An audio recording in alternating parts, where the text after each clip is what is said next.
right. First, I want to give all honor and glory to Yahweh, and we do so by His only begotten Son, Yahweh Shah, who the world and He calls Jesus Christ, the Hamashiach. All praises. All All praise. praises.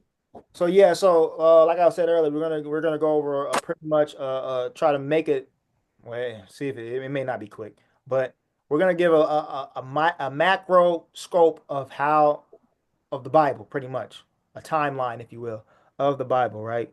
To for people specifically who never read the Bible, don't even know like the gist of the Bible. There's some people out there. There's, like I have no idea who's in the Bible, or if I know, I don't really know what is the Bible about. How do you read it, right? So we're just gonna give a pretty much a landscape, a just landscape of what Bible is, and pretty much who it pertains to, right? Who's familiar with has anybody ever heard of, oh, I'm pretty sure the brothers that's on this call didn't know, but anybody else ever heard that the everybody in the Bible is related somehow, some way? All right. This was a shocking factor for me. Especially coming in right before I came into the truth, when I realized everybody's related, it became like a shocker. Because at that point it was like, wait a minute, if everybody's related in the Bible, Mm. how in the hell this joint is for everybody? All right. Mm. If everybody is if everybody's connected to like a one nation, right? Wouldn't it be for that particular nation or that particular group? Because that's always my firm understanding, especially being black. I knew black stuff was black stuff. Like nigga, you white and you cool, but that don't mean you can get down with this black stuff, right? Because it's our stuff. So I use that same scope with the Bible. But then when I came in the truth, it all connected. Like, yeah, no, for sure. Like this is for a particular group, right? Particular people, right? But then when you find out that that particular group, that particular people involves you, it has a whole nother flow, whole nother meaning to it, right? So we're just gonna start off with, key key important people, and then we're gonna move forward, right? So let's get Genesis 2 and verse 7, and it reads, and it says, and the Lord God formed man of the dust of the ground, and breathed into his nostrils the breath of life, and man became a living soul, right? So what is this being talked about? This is not being talked about how the church like to say um Adam is actually getting formed from the dust of the actual grand. No, the dust is the low state. You can read First Samuel 2 and 8, if I'm not mistaken. Um for that to understand what dust is, a low state, right? But essentially what it is, Adam's getting put those law, statute, commandments in him, right? He's getting put on. That's what's being happening right here in the Genesis 2 and 7, right? And so this is the first place where we see um someone's being chosen, right? Which is Adam. He's being chosen. How we know this? Let's get Genesis 2 and verse 17. It says 2 and 17, Slack 2 and 19. And this is Genesis chapter 2 and verse 19. It says, and out of the ground the Lord God formed every beast of the field and every fowl of the air and brought them unto Adam to see what he would call them. And whatsoever Adam called every living creature, that was the name thereof, right? So the Most High God brought every animal or every beast, everything to Adam so he can name them. What does that mean? Can anybody tell me what that means? Dominion. Dominion, how? He's Elaborate. giving the humans dominion over the plane. He gave Adam, which is basically the representative of man. Basically, he's saying that man got dominion over this plane or Earth. You're close, but you said representative man. Is Adam representing man? What is Adam He is a represent? man. He's a man, but what is he representing man? For instance, the reason why I'm asking this question, right? This is Genesis verse 2, verse 17. It says, but of the tree of the knowledge, so it's like it, but of the tree of the knowledge of good and evil, thou shalt not eat of it. For in the day thou shalt eat it, therefore thou shalt surely die. Right? And so what is that talking about? There's a certain things in the garden. We know trees are likened to men, right? certain things in the garden, right? That are trees, there are other nations. Adam is instructed not to deal with them. So Mm. is he representing man? Just man, human, man? No, No, he's not, right? he So represented Israelites. yeah, well, the Blood, prototype, the bloodline. the bloodline, right? So that's what he represents. He's representing that choke. Remember, he gets put on at Genesis 2 and 7, right? That knowledge get put onto him, right? He's getting put on, right? Verse 19, I'm gonna read it again, is talking about something. It says, and out of the ground, right? The Lord God formed every beast of the field and every fowl of the air and brought them unto Adam to see what he would call them. And whatsoever Adam called every living creature, that was the name thereof, right? So yes, I Adam, mean, he named all the animals, right? yeah, why? Because he was given he was a king at the time, right? Exactly. He's the king, like how Rachel said earlier, he has dominion, but they're in charge. No different than how United States and Trump just said it's no longer Gulf of Mexico, it's Gulf of America. Uh, That's what Adam is doing. He's naming it whatever he wants to say his name is. That's the name he's giving it, right? No different than how the white man, Great Britain, when they conquered, Nigeria, right before 19, was it 60 or something? Y'all were different tribes, right? When Great Britain got there, y'all Nigerian now, right? This is what Adam is doing, calling them whatever, right? So we can see Adam is chosen, Adam is the king, right? So we understand that. But Adam has children, right? And we know the story of Cain and Abel, right? Cain kills Abel, right? But he has another son, right? Which is Seth. Let's get Genesis 4 and verse 25. And it says, and Adam knew his wife again, right? And she bare a son and called his name Seth. For God said, she have appointed me another seed instead of Abel, whom Cain slew. And to Seth, to him also there was born a son and called his name Enos. Then began men to call upon the name of the Lord, right? So we understand now Seth comes from Adam, right? The Most High arranged that, right? Seth is now the chosen from that line, right? Because Abel died, right? Because Cain killed Abel, right? And then through his son, men start be calling upon the name of the Lord, meaning they start worshiping, pretty much, if you will, right? And then you can read down, actually, let's get Genesis 5 and start at verse 1. And it says, this is the book of the generations of Adam. So it's been getting ready to tell you Adam's generation. It says, in the day God created man, in the likeness of God made he him, male and female created he them, and blessed them, and called their name Adam in the day which they were created.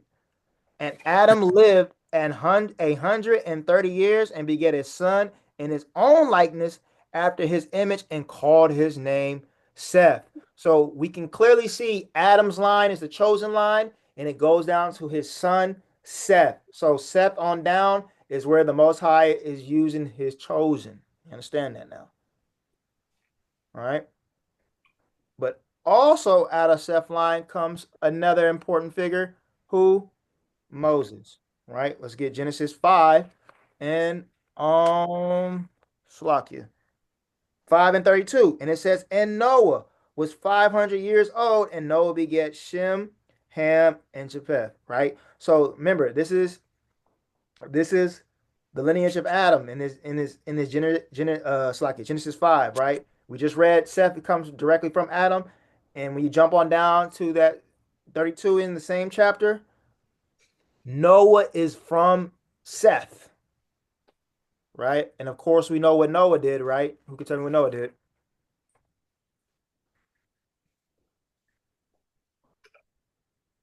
Anybody know what Noah Survived did? the flood, him and his family. Khan. He survived the flood. He made the ark, right? And so, with him surviving the flood, what happened? his family regenerated and populated the earth. But let's get before we get to that part, let's get Genesis 6 and verse 9. It says, "These are the generations of Noah. Noah was a just man and perfect in his generation, and Noah walked with God." Right? So once again, Noah's come from Seth's line, which comes from Adam, right? Noah walked with God, right? So Noah is the chosen line. Well, he's part of that chosen line still, right? But the flood happens. He creates the ark. Everybody gets life gets wiped out, right? His family survives, right? And repopulates the earth, right? So now we just read that he has three children, Shem, Salakia, Sem, Ham, and Japheth, right? Japheth or Japheth, Sakila, Japheth, right? Let's get Genesis 9, and I'm gonna start at verse 18 so we can understand how Shem is the chosen seed out of all that, right? So let's get Genesis 9 and verse 18. It says, "And the sons of Noah that went forth of the ark were Shem, Ham, and Japheth. And Ham is the father of Canaan," right? So we understand Canaan, right? The Canaanites come from Ham, right? It says, "These are the three sons of Noah, and them was the whole earth overseeded, overspread. And Noah began to be a husbandman and planted a vineyard. And he drank of the wine and was drunken, and he was uncovered within his tent. And Ham, the father of Canaan, saw the nakedness of his father and told his two brethren without. And Shem and Japheth took a garment and laid it upon their shoulders and went backward and covered the nakedness of their father, and their faces were backward, and they saw not their father's nakedness. And Noah awoke from the wine from his wine and knew what his younger son had done unto him. And he said, "Cursed be Canaan, a servant of servants shall he be unto his brethren." Right? So essentially what happened, Ham goes in and see his father is naked, right? He's drunk and he's naked, right? He's not supposed to look at his father like that, right? Shem and Japheth understand that you're not supposed to look at your father at like that. So they don't look at him, but they go turn backwards and cover him up, right? Noah finds out that what happened, and he says, "Man, curse you, Canaan. I mean, Slacky, curse you, Ham. I'm going to curse your grandson. And he's going to be a servant of servants," right? And this is the reason why the Canaanites, right, the East African, predominantly East Africans, depending on what tribe they come from, this is the reason why they're so in that third world state, if you will, if you understand what I'm saying. Hey, June, Go ahead. are they trying to say that Ham was trying to look at his dick or something? No, no, no, no, no. See, this is, I knew somebody was going to speak about that. No, but No, right, Not because because you he said, seen his "Oh, you're not father. supposed to He look at seen his him." father. Not because he seen his father like that, and he didn't do nothing about it. Con. You're not, so for instance, you're not supposed to be looking at your he went and saw that he was drunk and was naked, which you're not supposed to look at your parents, but then he looked at him like, "Oh, nigga, like really? You're dishonoring your father, right?" But He was judging him for being drunk. essentially, yeah. Oh, okay. Like you're just not in fact supposed to look at your parents naked at all though. That's the whole gist of it at all, right? And so that's like you if you it's looked at as you're not respecting them.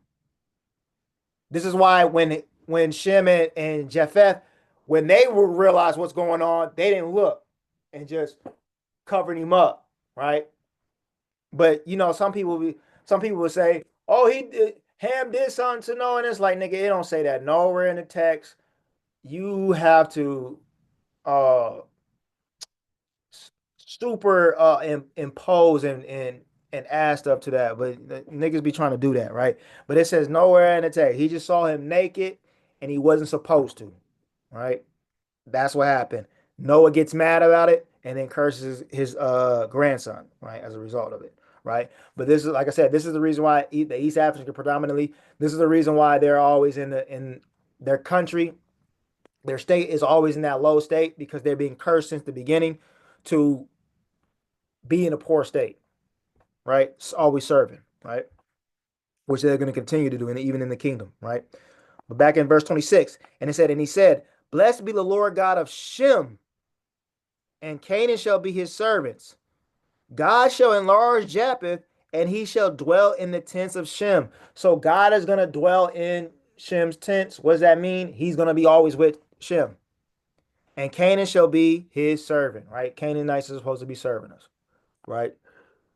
Which you can really see when we get in the wilderness and we start getting the kingdom, right? The ones that we did not kill that we were supposed to, they became like tributers to us, right? Um, but yeah, so we can see God now choosing Shem, and he and Noah through Shem is the chosen line after the flood, right? Understand that, right? But Shem has children, right?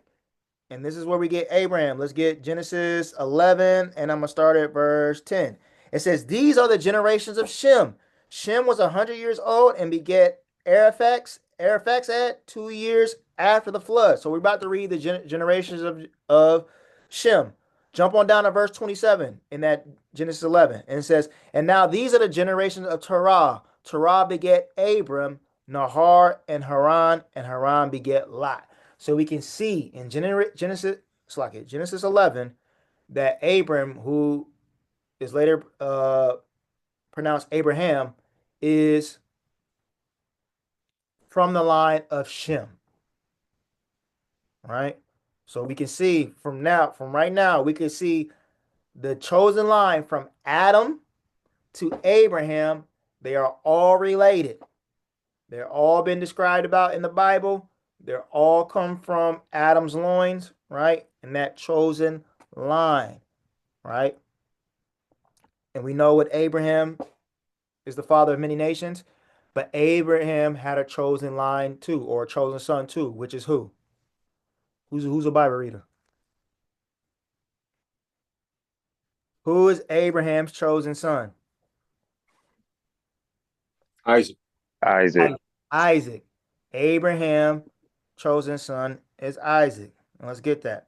And it said, "And the Lord," this is Genesis 21 and verse 1. And it says, "And the Lord visit Sarah as he had said, the Lord did unto Sarah as he had spoken." Right? So when you read earlier in I think a few chapters earlier, the angels come and talk to Abraham and Sarah and say, "You're gonna have a child, right? And this is what the promise is gonna go to." Mm. Right? And Sarah, what she tried to do is she tried to try to speed up that process, or circumvent that process. So she gives her handmaid to Abraham, right? And which is Hagar, and they have Ishmael, but Ishmael's not the chosen, right? The Most High God said, "I'm gonna do this," right? And so now we're reading about that son right here. So let's get back in Genesis 21 and verse 2. And it said, "For Sarah conceived and bare Abraham a son in his old age, at the set time of which God had spoken to him. And Abraham called the name of his son that was born unto him, whom Sarah bare to him, Isaac." Right? So Isaac is that son that was promised. Right? Let's get Genesis 22 and verse 15. Right?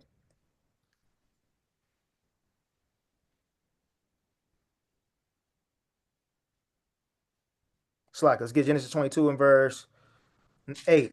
And it said, "And Abraham said, My son," right? So this is when the Most High God told Abraham to go build to make an offering, right? Sacrifice offering, right? And he told him to use your son, which is Isaac, right? This is Genesis 22 and verse 8. And it says, "And Abraham said, My son, God will provide himself a lamb for a burnt offering, so that we went so they went both of them together. And they came to a place which God had told him of, and Abraham built an altar there, and laid the wood of the in order, and bound Isaac his son, and laid him in the altar upon the wood. And Abraham stretched forth his hand and took the knife to slay his son. And the angel of the Lord called unto him out of heaven and said, Abraham, Abraham. And he said, Here I am. And he said, Lay not thine hand upon the lad, neither do thou anything unto him. For now I know that thou fearest God, seeing thou hast not withheld thy son, thine only son, from me. So, right, the angel is telling him, right, you have withheld your son, your only son. But wait a minute, I thought Ishmael was Isaac's son. I mean, Salakia, Abraham's son as well, right? Which he is, but his the angels being direct of his chosen son, which is that's you. That's the one we told you you're gonna have, right? And also too, remember Sarah had Hagar and Ishmael kicked out, right? So let's jump down to verse 15. And it says, And the angel of the Lord called unto Abraham out of heaven the second time and said, By myself I have sworn, saith the Lord, for because thou hast done this thing, and thou hast not withheld thy son, thine only son, that in blessing I will bless thee, and in multiplying I will multiply thy seed as the stars of the heaven, and as the sand which is upon the seashore, thy seed shall possess the gate of his enemies, right? So Abraham is getting a blessing, right? Right? And it's falling upon Isaac. And Isaac's children are going to be as the sand in the seas, right?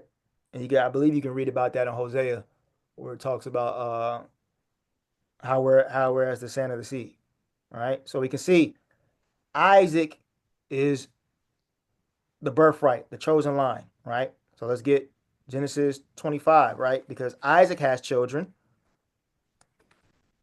And who is the children of Isaac? Jacob and Esau. Jacob and Esau, right? So let's get Genesis 25 and verse 23. And it says, And the Lord said unto her, right? And I believe it's talking about if is this Rebecca? Yeah. Yeah. This is Rebecca, right? And the Lord said unto her, Two nations are in thy womb, and two manner of people shall be separated from thy bowels, right? So once again, the Lord is telling Rebecca, there are two nations that are in your womb. So you got to understand something, right? Because brothers will say, oh, well, they come from the same mom and same dad. How are they not the same nation? The angel just said there are two nations in your womb, and two manner of people shall be separated from thy bowels. So the Most High is setting it up. They're two different people, right? This is how we can look at the white man and see we're completely opposite of them, right? Because they'll kill, they'll slaughter anything, right? They're just so defiled and profane, right? But yet when you look at our people, Black Latinos, and Native Americans, we have some type of moral compass. What if we're not following the Bible? Remove the Bible for this point. Even not even following the Bible, right? Or don't even care for it. We have some type of moral compass that hits our mind before we do things, at least. White people don't give a damn, right? They will go around rape, robbing, and pillaging off GP. But us, we'll be like, oh, no, hold on a little bit. You know what I mean? Or if we do something 9 times out of 10, we're highly influenced to do it. You get what I'm saying? Whether it be you may be influenced off some drugs, off some music, or whatever to motivate your ass to do that shit. All right, Salaki, excuse my language. Whatever motivates you to go do it, right?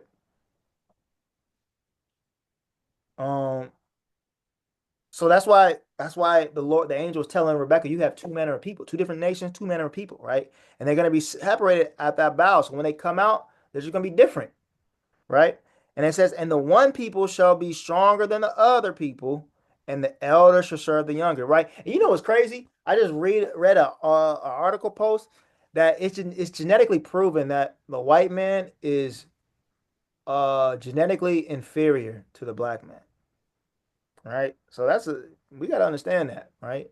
Genetically, they are inferior and is scientifically proven, right? But just like how the Bible says, the one people shall be stronger than the other people, right? There's going to be one stronger than the other, all Hey right? Joe, Go ahead. you heard about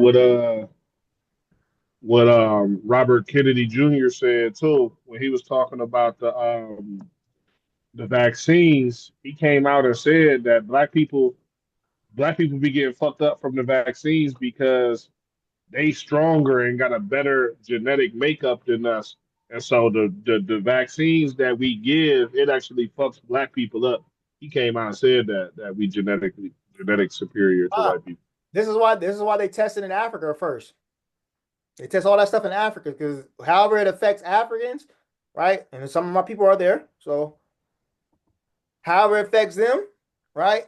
They can gauge on how it's going to affect the world because we're the strongest. Right? Right? But it says the other Slaki, and the elder shall serve the younger, right? And it says, and when her days to be delivered were fulfilled, behold, there were twins in her womb.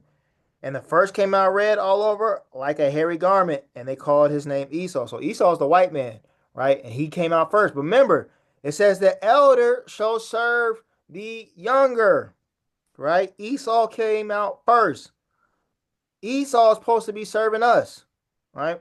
And it says, and after that came his brother out, and his hand took hold of Esau's heel, and his name was called Jacob, and Isaac was threescore years old when she bare them, right? So we can see Isaac has two children, right? They're twins, Jacob and Esau. The elder should serve the younger, right? Well, let's get slacking. My fault. Let's just keep on reading, right? This is Genesis 25 and verse 27. And it says, and the boys grew, and Esau was a cunning hunter, a man of the field, and Jacob was a plain man dwelling in tents. Right. So this is another good proof text to show that Esau's the white man, right? Because it says he's a cunning hunter and a man of the field. What does white men love to do? Hunt, Hunt and do what else? shoot, kill, Kill and what else? It says he's use the sword. a cunning hunter and a man of the field. What does that mean? Like to be outside. They love to live outside. Notice next time you go on a hike or a trail, like Race was just can attest to this just right now. He said, "Man, I don't really mess with the mountainside in Colorado. 'Cause that's black people's nature. We're like, oh, it's cool. We'll do it. Like, don't get me wrong. Black people hike. Don't get me wrong. I'm not on that type of time, but it's not in us to like we're compelled to do it like how white people are. Like you'll catch them living out there, right? You go normal time when you see somebody getting mauled by a bear on the news, 9 times out of 10 is a white person because they had no business out there off the trail, living in a tent or a hammock, right? Dwelling in the field, right? But and Jacob was a plain man dwelling in tents. What's that mean? Essentially, Jacob just like living in the city. You like living, and what's our people? We get piled up in the hoods, in the cities, right? That's our people, right? So this is The ghetto. the ghetto, right? Which is ghetto is Where the Jews go. the Jews dwell. That's all ghetto means, right? When you look it up, right? But you can see, but that verse right there is a good verse to show the difference between how Esau is the white man and how Jacob is the black man, right? But let's keep going. Verse 28. And it says, and Isaac loved Esau because he did eat of his venison, but Rebekah loved Jacob. And Jacob sawed porridge. And Esau came from the field, and he was faint. And Esau said to Jacob, feed me, I pray thee, with the same red pottage, Slaki, for I am faint. Therefore his name was called Edom. And Jacob said, sell me that this day thy birthright. So Jacob, hey, this is how you know Jacob's black for real. Because Jacob's like, he trying to make some moves. He trying to jug this nigga. He's saying, all right, you faint? You hungry? He probably in his mind like, this nigga probably desperate. Sell me your birthright and I'll give you this food. Right? And Esau said, behold, I am at the point to die. And what profit shall this birthright do to me? So he's saying, I'm about to die, nigga. What's this birthright gonna profit me? Right? And Jacob said, swear to me this day. And he swore unto him, and he sold his birthright unto Jacob. Then Jacob gave Esau bread and pottage of his lentils, and he did eat and drink and rose up and went his way. Thus Esau despised his birthright. Right?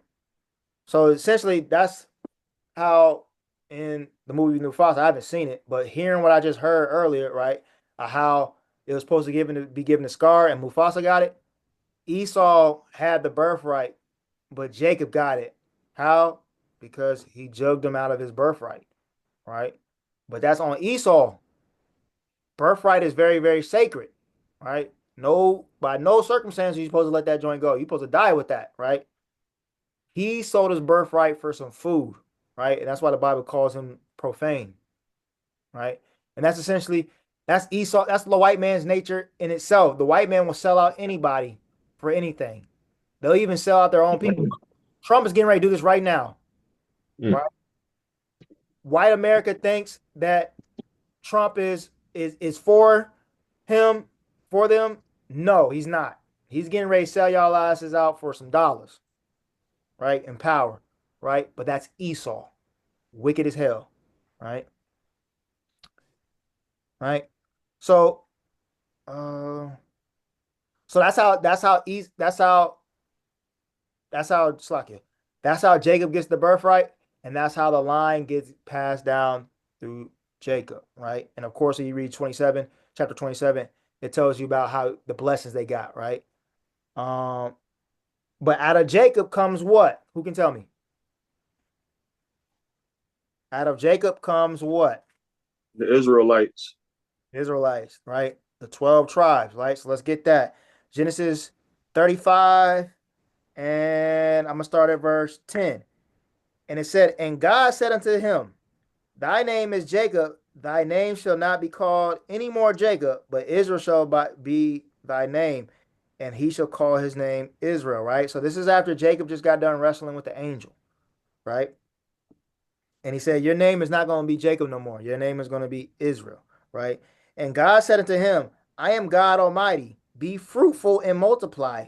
A nation and a company of nations shall be of thee, and kings shall come out of thy loins. And the land which I gave Abraham and Isaac to thee, I will give it, and thou, Slaki, give it, and to thy seed after thee will I give the land, right? So the Most High God, right, is telling Jacob, whose now name is Israel, but telling Jacob, right, that the land I was going to give to Abraham and Isaac, I am now giving it to you. Why? Because he's shown him his patrilineage of where you come from, right? You come from you come from Abraham and Isaac. That is the promised line from when I spoke to Noah, from when I talked to Shem, to when I talked to Seth, to when I talked to Adam, right? So we can see now from Adam all the way down to Jacob, they are all related and all from this chosen line, right? Let's keep going. Genesis 35 and let me get 23. Right? It says, and the sons of Leah, right? Salakia. Let me get 22. And it says, and it came to pass when Israel dwelt in the land that Reuben went and laid with Salakia. With Baal, his father's concubine, and Israel heard it. Now the sons of Jacob were 12, right? So when you read that verse 22, essentially what it's saying, Reuben laid with Jacob's wife, right? One of his concubines, right? Which he was supposed to, right? Somebody mute up real quick. And it says, verse 23, and the sons of Leah, Reuben, Jacob's firstborn, and Simeon, and Levi, and Judah, and Issachar, and Zebulun, the sons of Rachel, Joseph, Benjamin, and the sons of Belha, Rachel's handmaid, Dan and Naphtali, and the sons of Zelphah, Leah's maid, Gad and Asher. These are the sons of Jacob, which were born of him in Padam Aram, right? So from Jacob comes 12 sons who are progenitors of the forefathers of the 12 tribes of Israel, which you see Hebrew Israelites, us on the corner with the sign, you're from these 12 tribes, and we're trying to teach our people which tribe they come from, right? They all come from Jacob that we just read in Genesis 35, right? This also is a good place to go to show that uh multiple wives in the Bible, right? Because we can clearly see right here, Jacob has 4 wives, and the Most High God had no problem with it. And in fact, he created a nation out of it. So how is it wrong? Right? And then you say, well, Most High God never changes, correct? So hey, right? But anyway, but right here we can see the 12 tribes being created, or being, well, the 12 sons are being referenced in the Bible, which translates and makes the 12 tribes, right? But out of those 12 tribes, right, comes a particular tribe called Levi, right? And who is a predominant figure from Levi, from the tribe of Levi? Moses. Moses, right? So let's get Exodus 21. So like Exodus 2.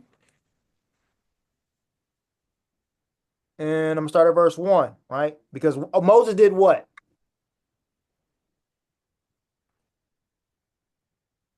What did Moses do? From the Lord. He brought the law and did what else? He led Israel. He led Israel, right? So Moses is a predominant figure for the nation of Israel, right? But he comes from the tribe of Levi. So let's get it. This is Genesis, that's like Exodus chapter 2 and verse 1. And it says, and there went a man of the house of Levi and took to a wife a daughter of Levi. And the woman conceived and bare a son. And when she saw him that he was a goodly child, she hid him 3 months. And when she could no longer hide him, she took for him an ark of bulrushes and dabbed it with slime and with pitch, and put the child therein, and she laid it in the flags by the river banks. And his sister stood afar off to wit what would be done to him. And the daughter of Pharaoh came down to wash herself at the river, and her maidens walked along by the riverside. And when she saw the ark among the flags, she sent her maid to fetch it.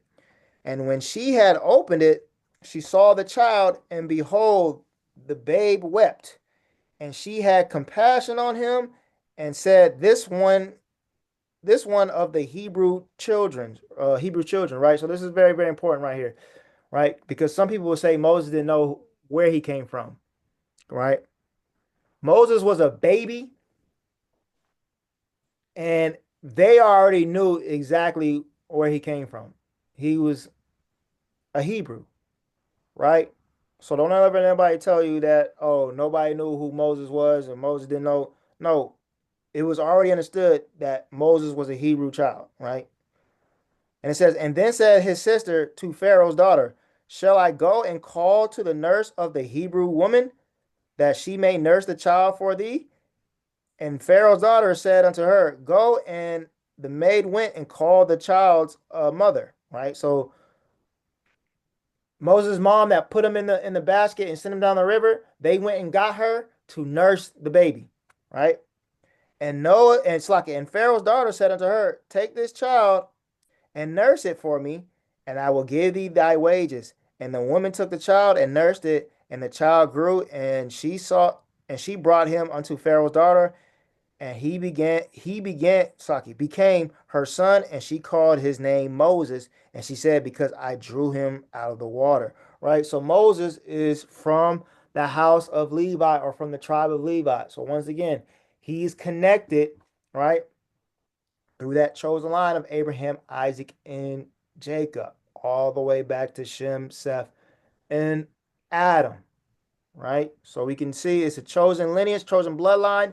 Now it's becoming a chosen nation, right? That this Bible deals with, right?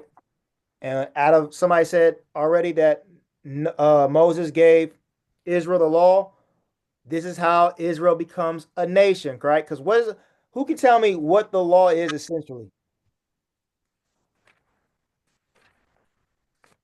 What is the law essentially for the nation of Israel? Our wisdom. Our wisdom, that's true. But in a practical standpoint, what is it? Thus saith the Lord. Thus saith the Lord. But in a It's our life. It's our declaration. it's our declaration of independence, our constitution, if you will, right? So people gotta understand something, man. This is why it's important to really, really dive deep into this Bible and see yourself in it, right? And understand it. It's this Bible is like a timeline, if you will, or a flash from the past. What would you be doing back then, right? So when we get these commandments, right, it's telling you the do's and don'ts, what you can't do. It is no different than how America wrote a constitution and gave them law and gave the citizens laws to do what they can and can't do, right? So the commandments, even though it came from God, it is our constitution, our declaration of independence of how we carry ourselves as a nation, right? And Israel, we agree to that, right? So let's get let's get Exodus 19 and verse 3. And it says, and Moses went up unto God, and the Lord called unto him out of the mountain, saying, thus shalt thou say unto the house of Jacob, and tell the children of Israel. So Moses went up to and talked to the Most High on the mountain, and he's saying, the house of Jacob, pretty much all the children of Jacob, right? Children of Israel, tell them this. And it says, you have seen what I did unto the Egyptians, and how I bear you on eagle's wings and brought you unto myself. Now, therefore, if you will obey my voice indeed and keep my covenant, then ye shall be a peculiar treasure unto me above all people from all the earth is mine. Right. So, what is a covenant? A promise. What else? The contract. A contract. A covenant is a contract. Right? So you got to understand that. What is being happening here? What's taking place? We are making a contractual agreement between us and the Most High God. Right? So now when you look at a contract, right? Whoever's ever signed a contract, if you sign a mortgage or a car note, whatever, you signed a contract, right? There's stipulations on both ends, right? In that contract, you do this, we provide you with that, right? You don't do this, then we do this. This is what's happening to the nation of Israel. This is what's happening to us, right? And in that contract, so we get this understand, it says, then ye shall be a peculiar treasure unto me above all people. So once again, how are we created equal? We're not. Or we're all God's chosen people. No, we're not. The Most High God just told Moses to tell the children of Israel, y'all agree to this contract. Y'all going to be a peculiar treasure, meaning specific treasure to me. And I'm going to have you above all nations, above all people, for all the earth is mine, right? This God is not a God of we're all one and equal, right? In fact, he hates it. How do you know this? Who's familiar with the Tower of Babel? What happened? They all came together on one term in one agreement to build a ziggurat, which is they wanted to make that place the center of the universe, if you will, for lack of better terms. I can't think of a better term, right? So pretty much they wanted that place to be the greatest of all places, right? Simulation like, oh, we're God status in this city, right, if you will, right? He didn't like that and separated them and caused them to speak different languages, right? He is the God of separation. He is the God of hierarchy, right? We have to understand that. This is the God we dealing with. He just emphatically said in that Exodus 19 and verse 5, you keep this contract, you're going to be a peculiar treasure, and I'm going to have you above all people. This has to be firmly understood. If you don't, you're going to have a hard time understanding the Bible in its later books. If you don't understand that Exodus 19 and verse 5, right? Verse 6, and it says, and ye shall be unto me a kingdom of priests and a holy nation. These are the words which thou shalt speak unto the children of Israel. And Moses came and called for the elders of the people and laid before their faces all these words which the Lord Yahweh commanded him. And all the people answered together and said, all that the Lord hath spoken, we will do. And Moses returned the words of the people unto the Lord, right? So when after Moses told them what the deal was, the elders agreed, right? Which in form made us all a part of it because the elders spoke for us, right? Moses took it back up to the Most High, right? And that contract now became binding. You understand, right? And with that becoming binding, right, we have something called blessings and something called curses, right? So remember when I said earlier, right, you sign that contract where if you have a mortgage or you have a car note, right, they have things. If you pay, if you keep on time with your car note, you get to enjoy your car. You get to enjoy your house. What happens when you don't keep up with the car note payment or the mortgage? What happens? Repossession. They repossess you. They take all your stuff from you, right? The Most High is operating in that same manner. This is why we have a chapter called Deuteronomy 28, right? Let's get that. Most High operates in the same manner. Get Deuteronomy 28 and start at verse 1. And it says, and it shall come to pass, if thou shalt hearken diligently unto the voice of the Lord thy God, to observe and to do all his commandments which I command thee this day, that the Lord thy God will set thee on high above all nations on the earth. So if you keep the commandments, right, you're going to be set up on high above all nations, just like how he stated in Exodus 19, right? God has not changed. He's the same throughout. He's letting you know, keep these commandments, you're going to be above all nations, right? And then when you read on down from verse 2 down to verse 14, it tells you the blessings that you receive with keeping the commandments, right?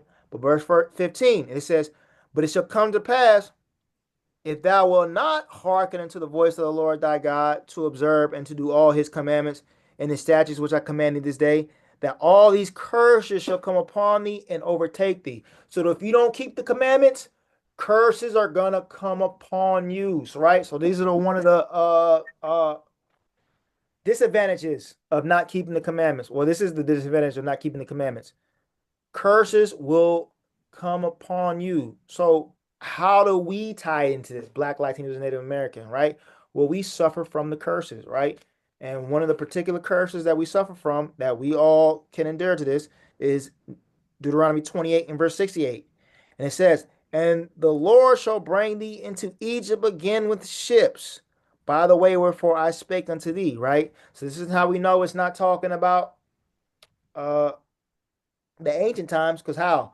Moses and them walked out of Egypt on land. They didn't go on ships, right? They walked out of Egypt to the promised land. The Most High just said, I will bring you into Egypt again with ships, right? And that Egypt right there is being referenced as a house of bondage when you read in Exodus 20. And let's get that. Let's get Exodus 20. That's weird. Exodus 20 and verse, I'm going to start at verse 1. And it says, and God spake all these words, saying, I am the Lord thy God, which have brought thee out of the land of Egypt, out of the house of bondage. So Egypt is synonymous with slavery, right? In the Bible at times. This is why he's saying, I shall bring you to Egypt again with ships. By the way, wherefore I spake unto thee, thou shalt see it no more again. And there you shall be sold unto your enemies for bondmen and bondwomen, and no man shall buy you. And that word buy you, I believe in the Hebrew, is meaning redeem, right? If I'm not mistaken, right? So this is how we know we tie into that contractual agreement. Why? Because we suffer from this curse with the transatlantic slave trade in 1619 and 1492 is when the Northern Kingdom, the Latinos, suffer from slave trade, right, with the Spanish conquest, right? How do we know this even further? Let's get Deuteronomy 28 and verse 45. And it says, moreover, all these curses shall come upon thee and shall pursue thee and overtake thee, till thou be destroyed, because thou hearkenest not unto the voice of the Lord thy God, to keep his commandments and his statutes, which I command thee. And they shall be upon thee for a sign and for a wonder upon thy seed forever. So these curses that's being stated in Deuteronomy 28, they're gonna be a sign on you. What is a sign? Very simple. What do you use a sign for?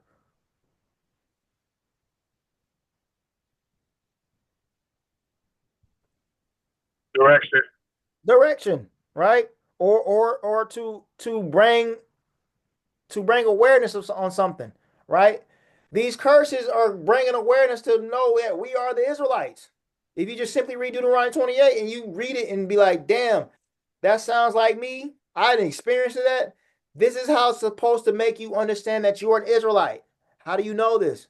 Deuteronomy 30 and verse 1, and it says, and it shall come to pass when all these things are come upon thee, the blessings and the curse which I have set before thee, and thou shalt call them to mind among all the nations where the Lord thy God hath driven thee, and shalt return unto the Lord thy God, and shalt obey his voice according to all that I command thee this day, that thou and thy children with all thy heart and with all thy soul, that then the Lord thy God will turn thee captivity and have compassion on thee, and return and gather thee from the nation where the Lord thy God has scattered thee. Right. So when you see these curses and you say, "Dan, that sound like my people," and you say, "No, we the ones that suffer from this."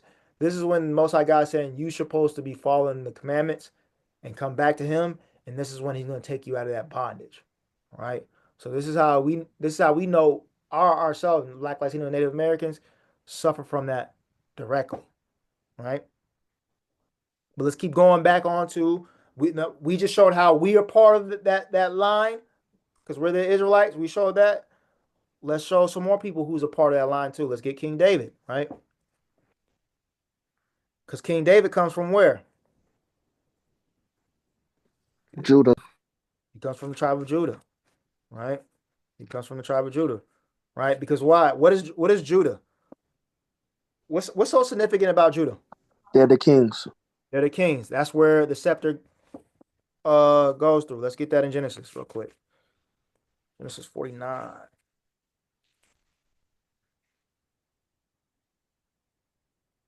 This is Genesis chapter 49 and verse 9. And it says, Judah is a lion's whelp. From the prey, my son, thou art gone up. He stooped down, he crouched as a lion, and as an old lion, who shall rouse him up? The scepter shall not depart from Judah, nor a lawgiver from between his feet, until Shiloh come, and unto him shall the gathering of the people be. Right? And right there, Shiloh is being references to the Messiah, which is Yahweh Christ. Right? But it says the scepter shall not depart from Judah. Right? That king rulership is going to be with Judah. Right? But let's get King David.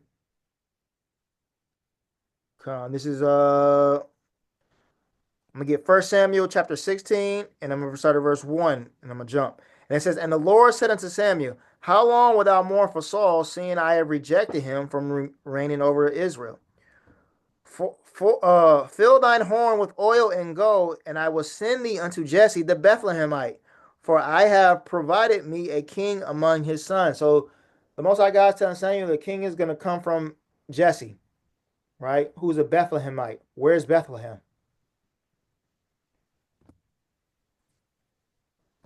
Who's familiar with geography in the Bible? Where's Bethlehem?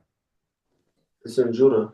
It's in Judah. So this is how we know if Jesse's a Bethlehemite, is talking about where he's from, we know he's from the tribe of Judah, right? Because the Israelites, when they got in the promised land, they all got awarded land, and that's where they lived, right? So he's from Judah. So if he's from Judah and he's the father of King David, then King David has to be from Judah, right? Let's get Yeah. Stop. This is not a toy to be don't get on like that. hey mute up, Los. Mute up, Los. All right. So this is 1 Samuel 16, and I'm gonna start at verse 13. And it said, then Samuel took the horn of oil and anointed him in the midst of the brethren. And the Spirit of the Lord came upon David from that day forward. So Samuel rose up and went to Ramah, right? So the Most High God is dwelling with King David when he got anointed, right? King David is a Judite, right? So once again, he's a part of the 12 tribes.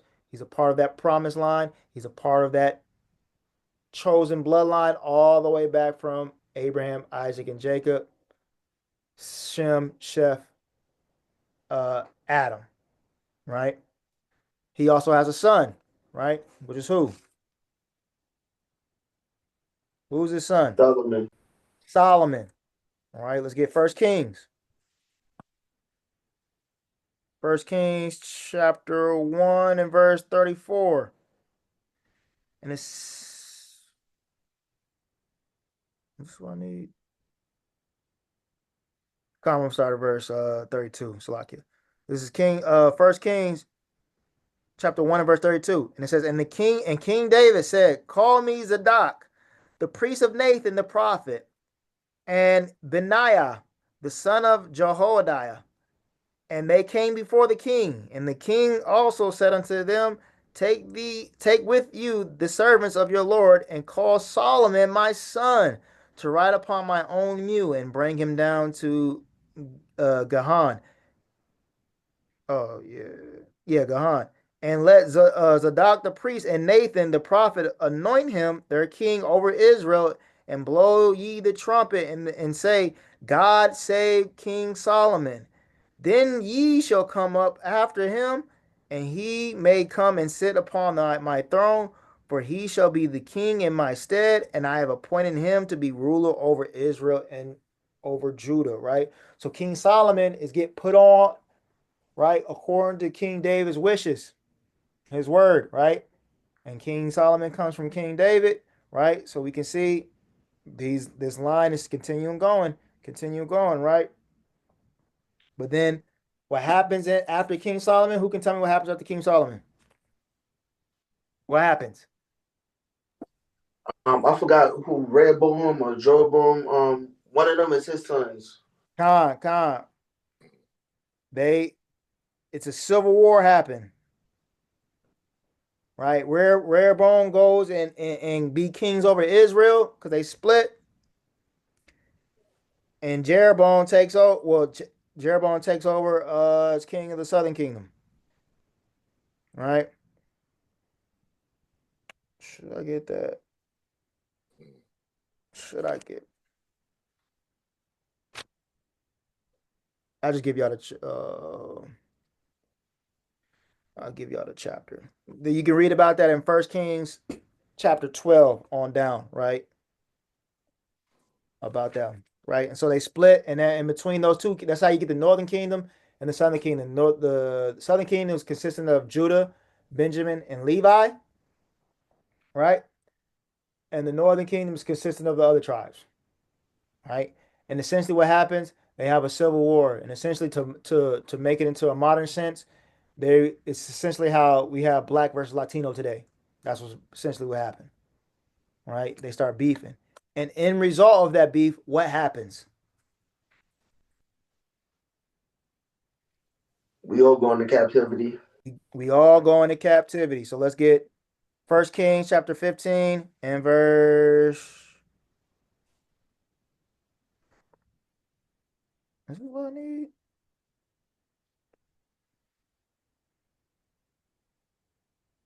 Slovakia, hold on. Did I write that down right?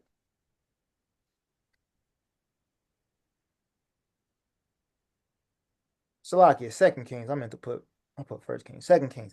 Let's get Second Kings chapter 15, and I'm gonna start at verse.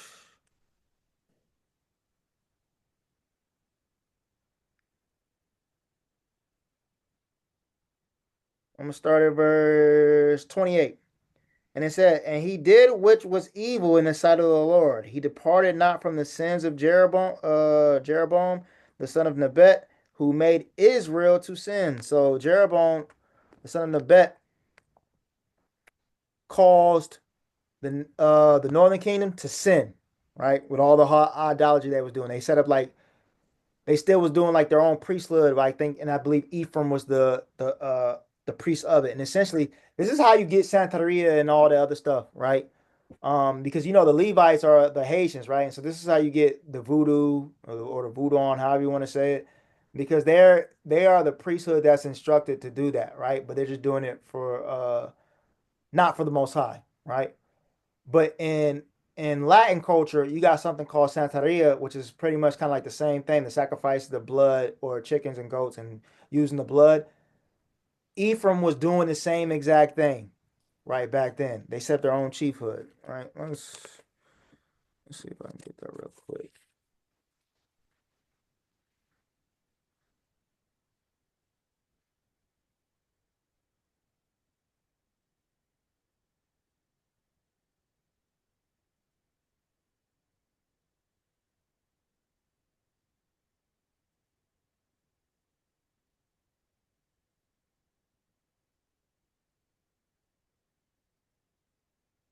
Okay, give me 1 second.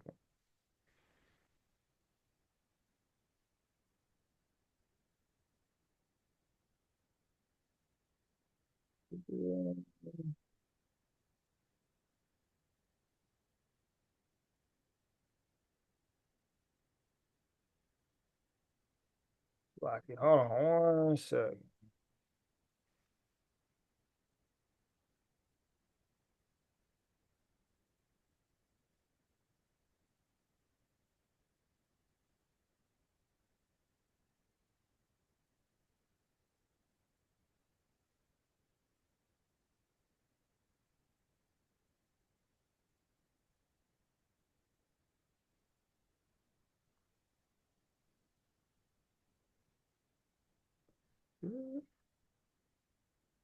Oh, it's in the Book of Kings.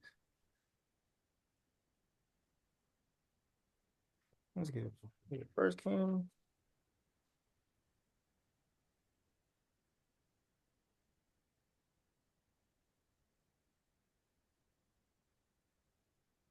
Damn, I cannot find that joint right now.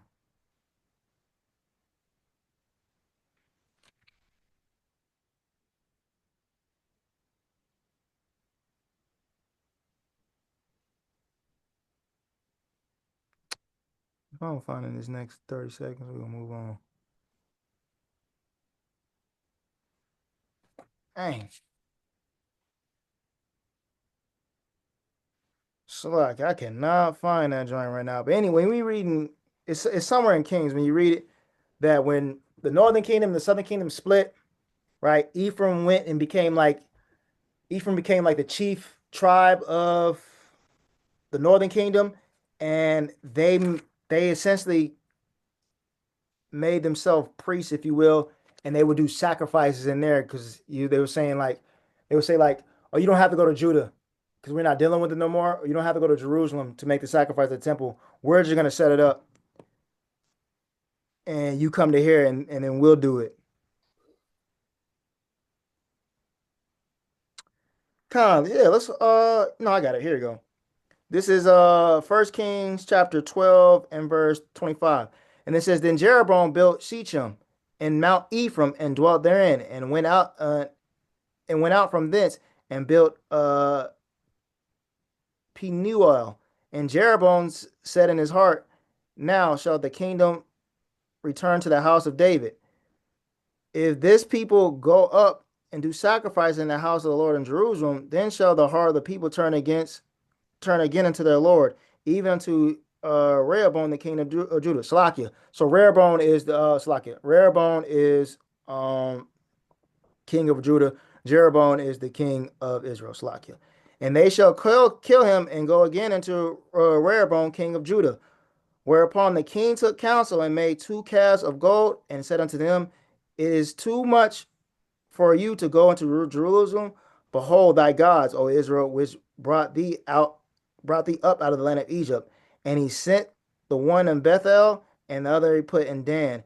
And this thing became a sin, for the people went in to worship before the one, even unto Dan.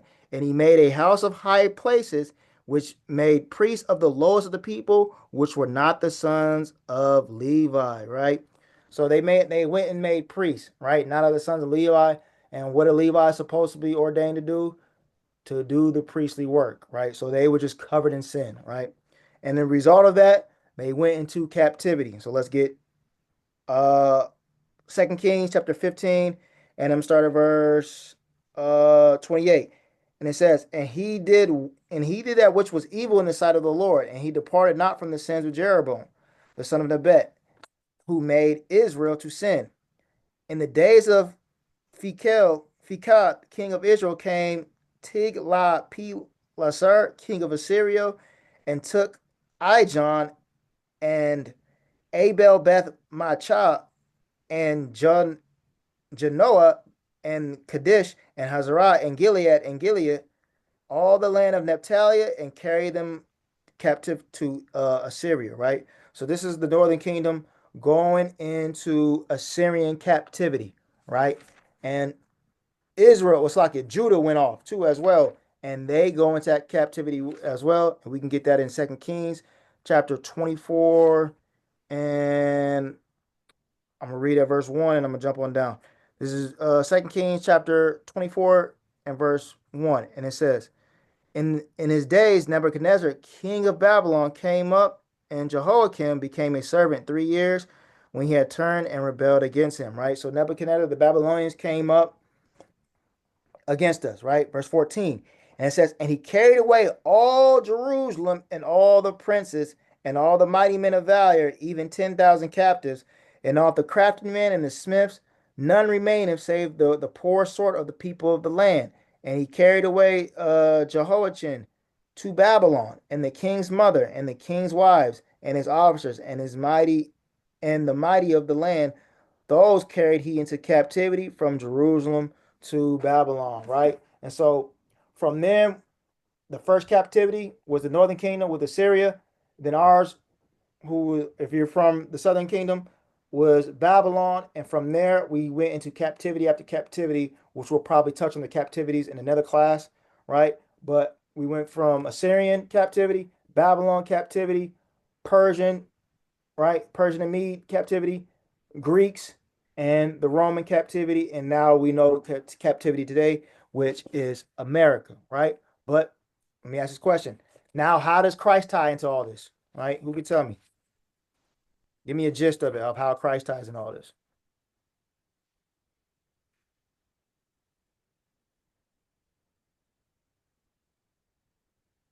Christ is who? Christ is David. No, he's not David. How does Christ tie into all this?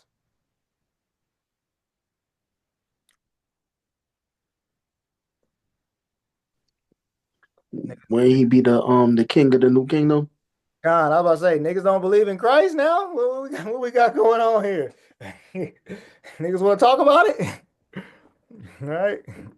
God, he's going to be the king of the new kingdom, right? But what also did Christ do?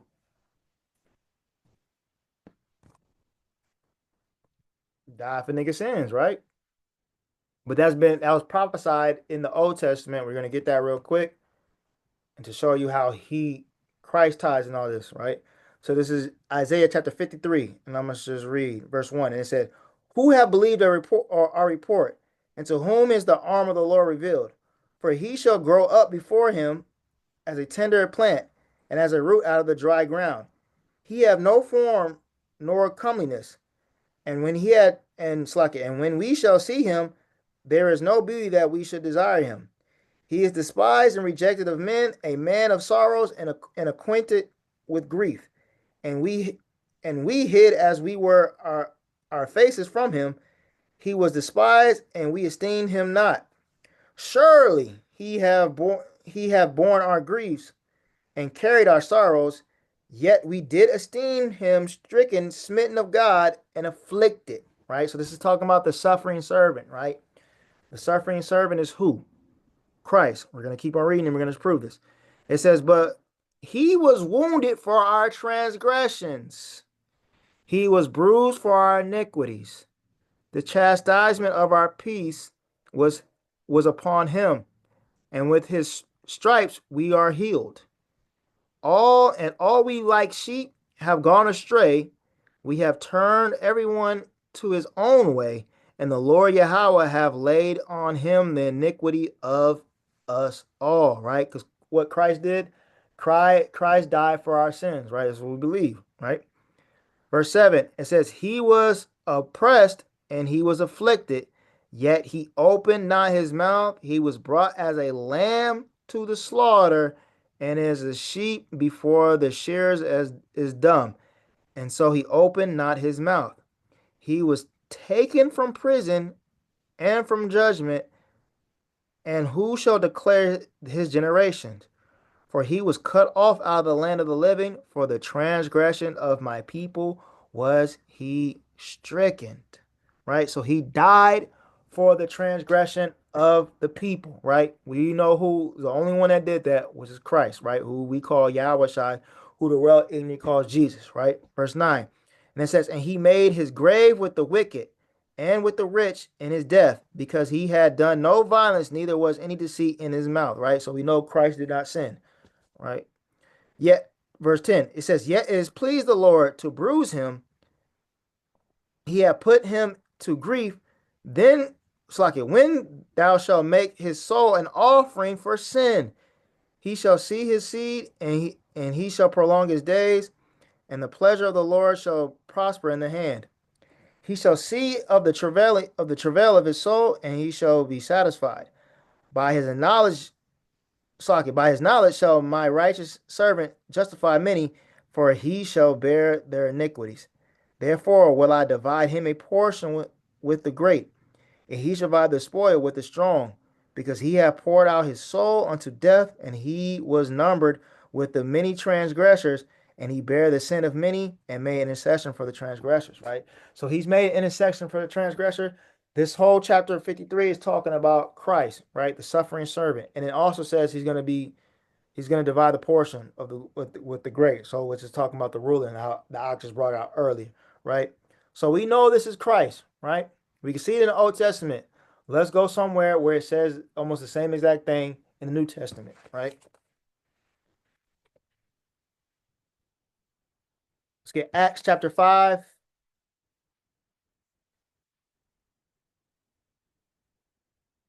Acts chapter 5 and verse 29. And it says, then Peter and the other apostles answered and said, we ought to obey God rather than man. Verse 30. The God of our fathers raised up Jesus, whom you slew and hanged on a tree. Him hath God exalted with his right hand to be a prince and a savior, for to give repentance to Israel and forgiveness of sins. And we were the witness of those things, and so is also the Holy Ghost, whom God have given to them that obey him. Right? So Christ came and died only for the nation of Israel. It's laid out clear in Acts 5 and 30 down to 32. Right? That's who Christ came and died for. Let's get Matthew 1, right? It says, Matthew 1, chapter 1 and verse 1. It says, the book of the generation of Jesus Christ, the son of David and the son of Abraham, right? So we see here, Christ goes back to King David, back to Abraham. So he comes from the tribe of Judah, right?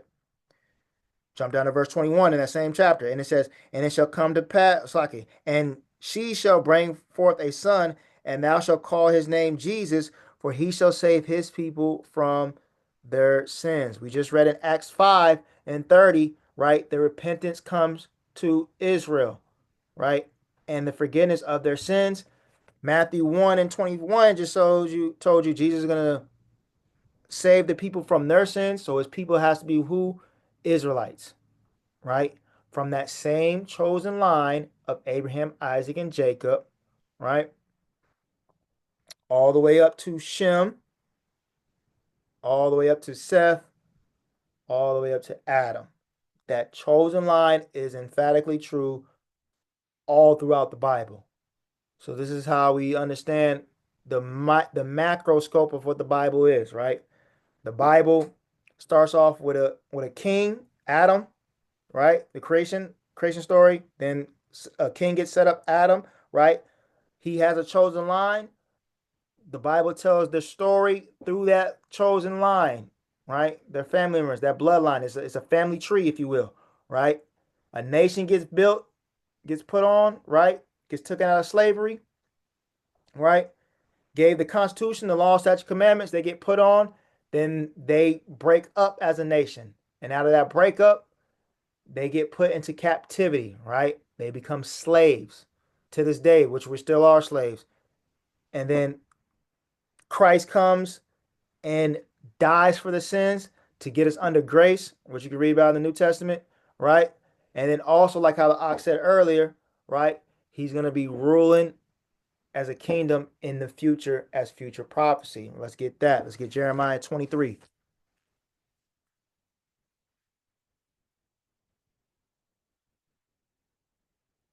Get Jeremiah 23, and I'm going to start at verse 5.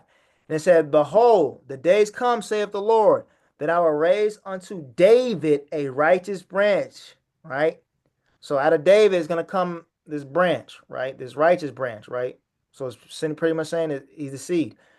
And a king shall reign and prosper and shall execute judgment and justice in the earth.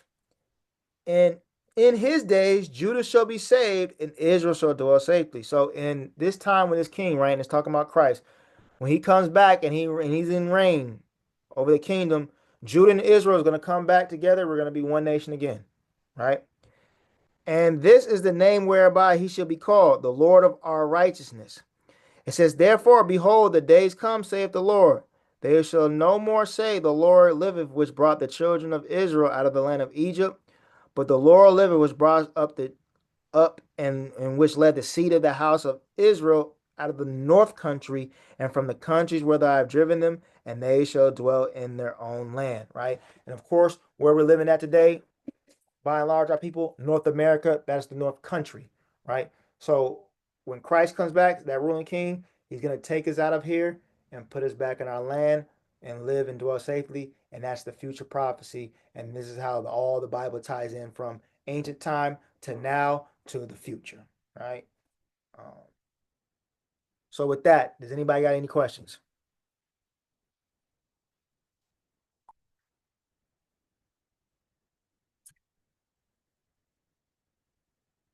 No questions. Does anybody got slacking? Does anybody got any other topics?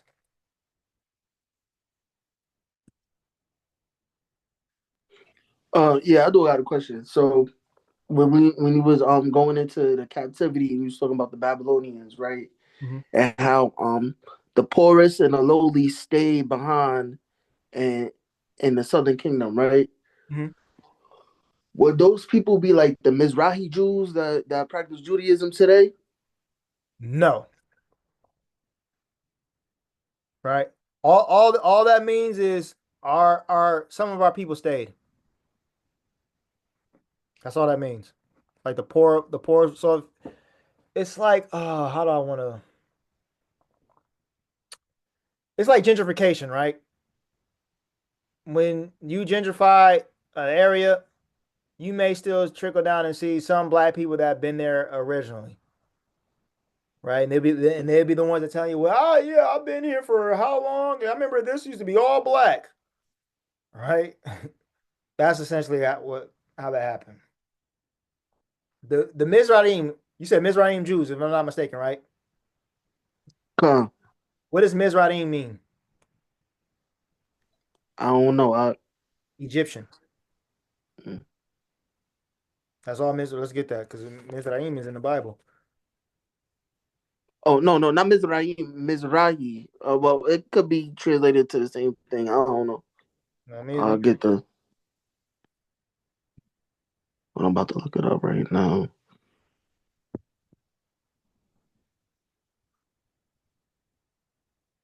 Oh, Mizrahi. Yeah, Yes. yes, yeah, exactly. So yeah, that's the northern. That's like Northern African. Yeah, no, Mizraim. That's the same one. Yeah. Also, is Mizrahi also known as Mizrahim, right? And they say that's Georgia. The Mizrahi Jews are Jewish people that with origins of North Africa and the Middle East. So let's get that. Let's pull this up real quick. Let me share my screen.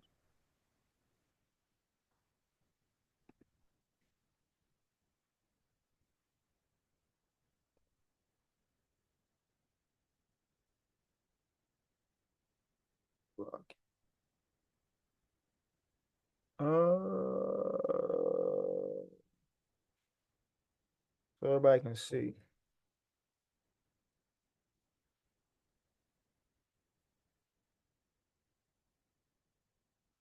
Right? Mizrahi.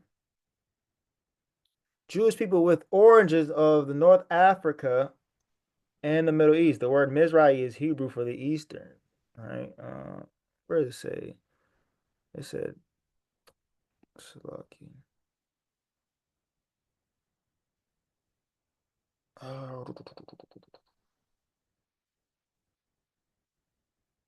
Damn, I just had it on my phone and showed it exactly what it is.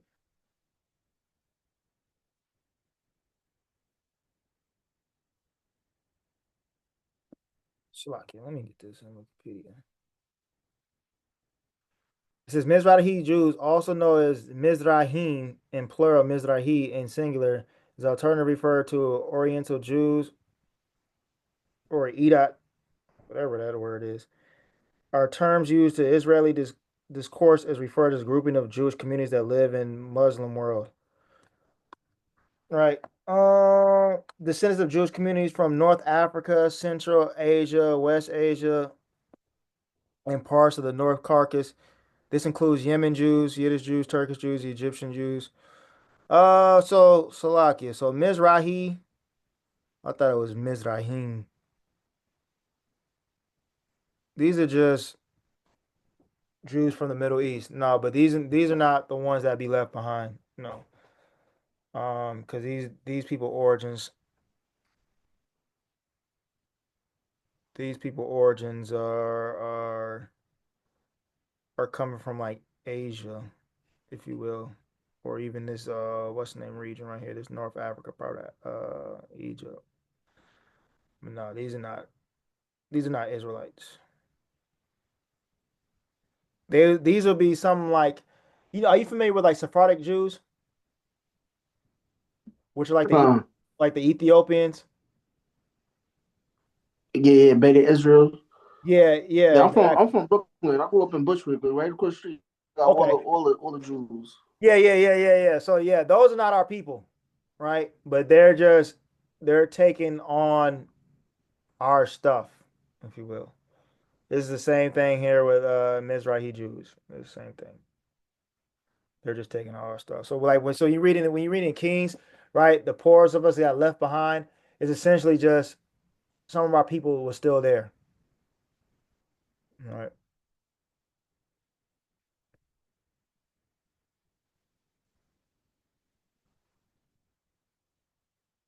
So I can let me stop sharing. But does anybody got any more questions?